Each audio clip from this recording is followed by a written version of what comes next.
자, 재직 세미나 오늘 유인물도 여러분 준비를 했기 때문에 한번 보시면 좋겠어요. 자, 재직이라는 것은 교회의 모든 직분자들이다라는 것을 말씀을 드렸는데, 타인을 섬김으로 인해서 하나님을 섬기는, 그래서 교회를 위해서 소모하는 직분이 바로 재직이다. 자, 그러면 이런 직분자의 자격은 무엇인가? 그 자격은 분명히 성경에 나오겠지요. 자, 그런데 솔직히 성경이 자격으로 규정하고 있다면 사실은 성경이 제시하는 자격자를 교회에서 세울 수 있을까? 한 교회 한 사람의 집사도 세울 수 없을 것입니다. 그런데 현실적으로 보면 교회에 집사들이 많습니다. 그러면 교회 모든 집사들은 다 무자격자들일까요? 세상에서 예수님의 동력자가 될 자격을 가진 자가 누가 있겠습니까? 아무도 없습니다. 온전한 자격자는 아무도 없습니다. 그럼에도 불구하고 성경은 직분자의 자격을 우리에게 소개합니다. 그 우리 보고 어떻게 하라는 겁니까? 도대체 우리 보고 어떻게 하라는 것입니까? 네, 그것은 자격에 있어서 한없이 모자라고 미치지 못하지만 하나님께서 그의 몸된 교회를 위해서 재직으로 직분자로 세워주셨다면 그 직분을 자격자답게 잘 감당할 수 있도록 우리는 하나님 앞에 간절히 기도하며 그의 지혜와 그의 능력을 얻어야 할 것입니다. 그래서 우리의 경험과 우리의 지식으로 직분을 감당하는 것이 아니라 하나님께서 주시는 지혜와 그의 능력과 그의 권능을 가지고 직분의 소임을 다하게 될 때에 우리는 직분자로서 승리할 수가 있습니다. 그러므로 저는 성경이 말하는 이 자격 규정은 우리가 이미 다 갖추어진 것으로 보기보다는 우리가 매일매일 싸워 나가야 할 그런 직분자의 완성의 목표다, 그렇게 말하고 싶습니다. 자, 그러면 우리가 완성을 향해서 목표로 세워야 할 그 자격들은 어떤 것이 있을까요? 먼저 구약이 말하는 자격은 출애굽기 18장 21절에서 26절의 기록을 보면요, 여기에 모세가 장인 이드로의 그런 제안을 받아서 천부장, 백부장, 50부장 이 직분자들을 세우는 내용입니다. 거기에 보면 어떤 자들을 세웠느냐, 세 가지인데요. 소위 능력 있는 사람들을 세우라고 했는데 그 능력 있는 사람들은 첫 번째, 하나님을 두려워하며, 둘째는 진실하며, 세 번째는 불의한 일을 미워하는 자여야 한다라고 이야기하고 있습니다. 직분자로서 첫 번째, 하나님을 두려워해야 합니다. 그리고 진실해야 합니다. 그리고 불의한 일을 미워한다. 이 말은 자신의 이익을 좇지 않는다라는 것입니다. 직분을 통해서 자신의 어떤 명예, 자신의 어떤 그런 자족함, 그런 것들이 아니라는 것이죠. 그리고 신약에 가면 사도행전 6장 1절에서 6절 사이에 사도들이 7 집사를 세울 때에 그들의 자격에 대해서 두 가지를 소개합니다. 하나는 성령과 지혜가 충만한 자들이라고 이야기합니다. 두 번째는 칭찬받는 사람들이라고 합니다. 여러분, 우리가 직분자로서 자기 완성의 목표로 세워야 할 그런 자격은 바로 이것입니다. 하나님을 두려워하기 위해서 애를 써야 됩니다. 진실하여야 합니다. 자신의 이익을 결코 추구해서는 안 되는 것입니다. 성령과 지혜가 충만하도록 힘쓰고 애를 써야 합니다. 그리고 사람들의 칭찬을 받는 자여야 합니다. 자, 이것이 큰 의미에서의 조건이라면 좀 구체적인 조건들은 디모데전서 3장 8절에서 12절에 나타나는데요. 거기에 한 10가지 정도가 나타납니다. 자, 여기에 먼저 살펴볼 것은 집사의 자격 요건입니다. 장로에 대한 자격 요건은 집사에 대한 자격 요건보다 더 엄격합니다. 자, 먼저 집사의 자격 요건 한 10가지 정도 되는데 이것을 한 6가지로 분류해 볼 수 있습니다. 첫 번째는 영혼의 조건입니다. 직분자의 영혼의 조건. 그것은 9절 말씀에 깨끗한 양심의 비밀을 가진 자여야 한다라고 이야기합니다. 그러니까 재직, 직분자로서 가장 기본 조건은 신앙이 분명히 있어야 된다는 겁니다. 신앙이. 그렇지 않으면 세상 모임이 됩니다. 교회 모임이 세상 모임 됩니다. 두 번째는 말과 언어의 조건입니다. 즉 8절 말씀에 보면 이중으로 말하지 말아야 한다는 겁니다. 직분자가 늘 조심해야 될 것이 이것입니다. 이중 언론 플레이 곤란합니다. 재직의 일을 감당하다 보면 말을 많이 하게 되어 있습니다. 말 바꾸게 하면 안 됩니다. 이거 굉장히 조심해야 될 부분입니다. 더구나 11절 말씀에 보면 중상모략 말아야 한다. 왜 성경에 이런 말이 나올까요? 예수 믿는데 누가 중상모략을 합니까?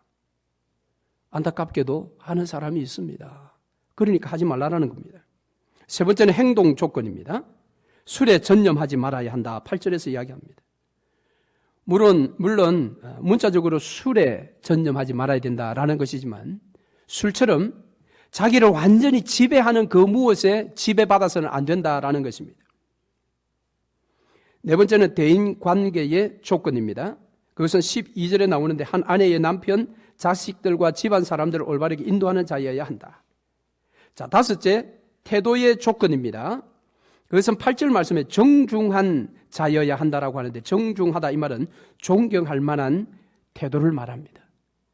저는 교회 지도자들을 위해서 기도할 때 언제나 성도들에게 사랑받고 존경받는 자가 되기를 기도하고 있습니다. 여러분 재직으로 일하면서 존경받아야 합니다. 직분자로 헌신하기 전에는 존경도 받지 않고 존경과 상관없이 지내다가 재직으로 직분자로 일하다가 존경을 다 잃어버리는 그런 분들이 오히려 있습니다. 참으로 안타까운 일이겠지요. 즉 정중한 자여야 합니다. 그리고 태도에 있어서 11절에 절제해야 합니다. 즉 말과 행실에 브레이크가 있어야 됩니다. 오늘날 사람들은 자기가 옳다고 생각하면 브레이크 없이 말하고 브레이크 없이 행동합니다. 교회 안에서는 곤란합니다. 하나님께서 세우신 직분자는 절제할 줄 아는 자여야 합니다. 그리고 11절에 충성된 자여야 한다. 자, 여섯 번째는 물질 관계 조건인데 8절에 더러운 일을 탐하지 말아야 된다. 뭐 교회 일을 하면서 더러운 일을 탐하는 사람은 없겠지요. 어쨌든 직분과 물질을 연결해서는 되지 않는다. 그리고 이제 3장 초반 부분에 보면은 장로의 자격 조건이 몇 가지 기록되어 있는데 집사의 조건에 더하여지는 것으로 보시면 됩니다. 첫째는 가르치기를 잘해야 된다. 장로는 가르치는 것을 잘해야 합니다. 왜냐하면 리더이기 때문에 그렇습니다. 둘째로 최근 회심자를 세우면 안 된다. 6절에 그렇게 이야기합니다. 그래서 예수 믿은 지 얼마 안 됐는데 장로의 직분을 주는 것은 그것은 옳지 않다라는 것입니다. 셋째로 바깥 사람에게도 선한 증거, 좋은 평판을 받는 자여야 한다. 7절에서 이야기합니다. 그래서 우리가 할 수만 있다면 장로 선택을 할 때에 교회가 장로 직원을 뽑을 때는 그가 나가는 세상의 친구들이나 세상의 직장 동료들로부터 추천을 받는 것은 참 좋은 것이라고 생각합니다. 그러니까 세상에서 좋은 평가를 받지 못하는 자가 교회에서 장로가 될 때에 교회가 세상으로부터 손가락질을 많이 받는 것입니다. 넷째는 기타 조건 4가지 정도가 있는데 그것은 여러분 한번 성경을 보시기를 바랍니다. 자, 결론입니다. 자, 그러면 우리 교회는 어떤 직분자가 되어야 하느냐 이런 자격 조건도 있고 우리가 꿈꾸어야 할 그런 직분자는 어떤 자여야 하느냐.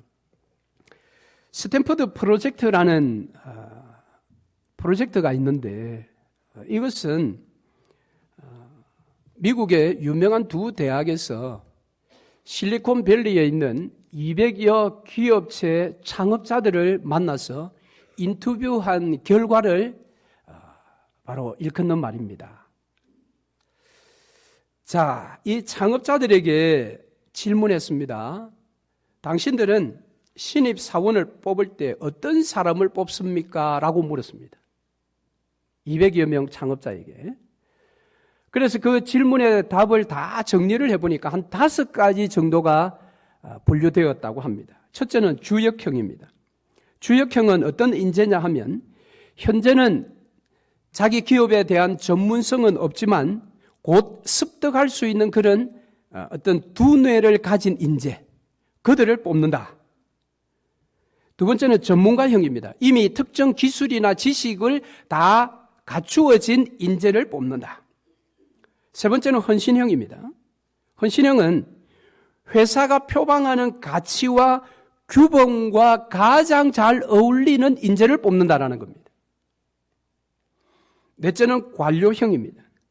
관료형은 구체적인 어떤 규칙이나 절차 등이 매우 복잡함에도 불구하고 그것들을 충분히 소화할 수 있는 그런 판단력을 가지고 있는 인재들이라고 합니다. 다섯 번째, 독재형은 자신뿐만 아니라 다른 직원들도 잘 독려해서 어떤 결과를 잘 도출해낼 수 있는 그런 인재라고 합니다. 그러니까 창업자들이 거의 이 5가지 형의 신입사원을 뽑은 거예요. 그 창업자의 윤리, 그러니까 기업 윤리에 따라 이 5가지 형 중에 한 사람을, 인재들을 널그럽게 뽑는다 그랬습니다.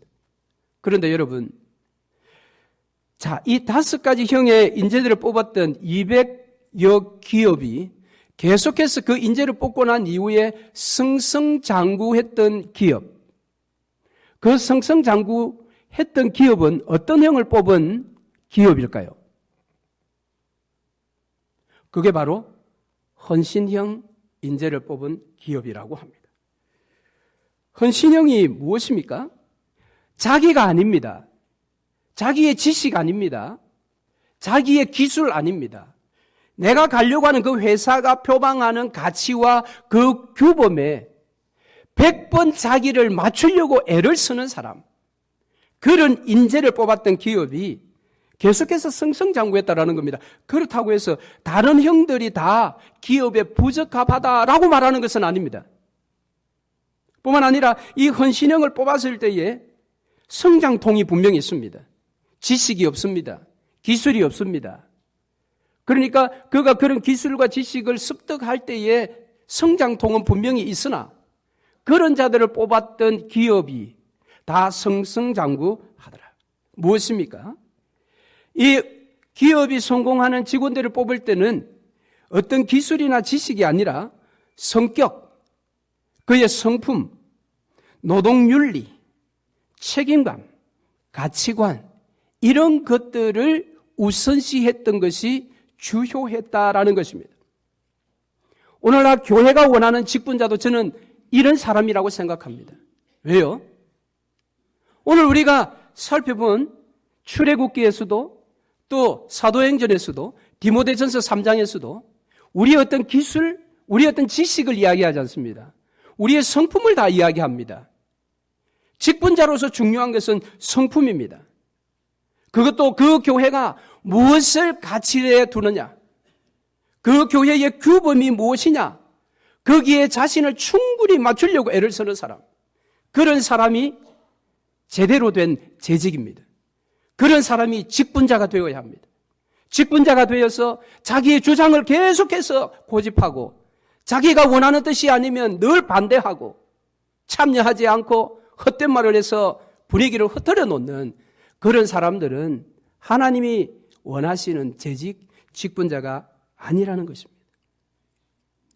언제나 하나님 기뻐하시는 것은 하나님의 몸된 교회에 하나님께서 세우셨으니 그분이 원하시는 성품이 무엇인가를 고민하며 그 일을 위해서 헌신하는 자가 하나님이 기뻐하시는 재직이요 직분자인 것입니다.